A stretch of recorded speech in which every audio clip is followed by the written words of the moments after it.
Hi, this is Susie Rich from sunny South Florida, and today we're going to be talking about how to create an action plan. And a little bit about myself to start. I was raised in sunny South Florida my whole life, and I actually really got serious about network marketing about a year ago. And the reason why I got into it is because I thought it was an amazing way to help people help themselves. And the coolest thing about this is that you work for yourself, right? You work for yourself, you make your own hours, and everything you do, from this point on, you're building for your future and not somebody else's. And I think that's one of the greatest things, because this can be a foundation for, you, your family, your kids, and so on. So that's one of the things that really interests me about this. Now, how do you write an action plan? Now, the first thing that you need to start with is that you need to write down your goals. Now, there are two different types of goals. There's long-term goals and short-term goals. And how that goes down is that you want to say, write like a list of your goals that you want to accomplish within 5 years. That could be where you want how you want to live your lifestyle, how much money you want to be making, your personal health, whatever it is, like whatever you see yourself 5 years from now if you're running a successful online business.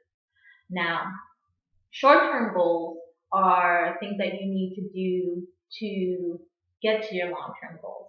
Now, you can write your short-term goals for, say, this year, what you're going to be doing in this year. And when you do that, you should also, once you have that written down, like the top 10 things you want or the top 12 things you want to be done this year, you want to write a month-by-month plan on how you're going to succeed in all those goals this year. Now, this could be,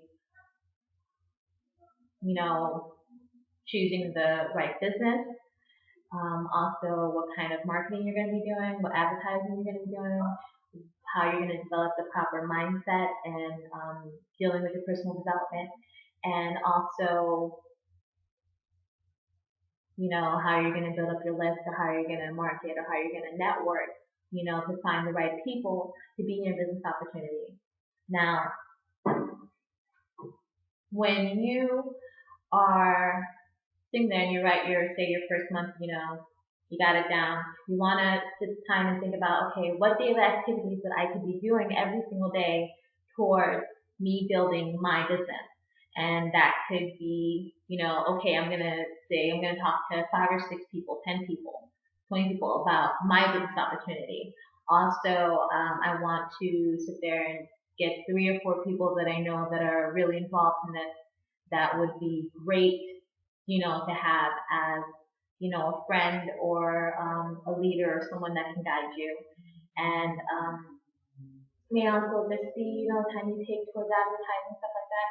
And also prospecting and following up, with your leads. Now, when you have all this down, it's great to, put it all in a binder that you can look at every day. And you can kind of see, okay, this is where I'm going, and track your progress. And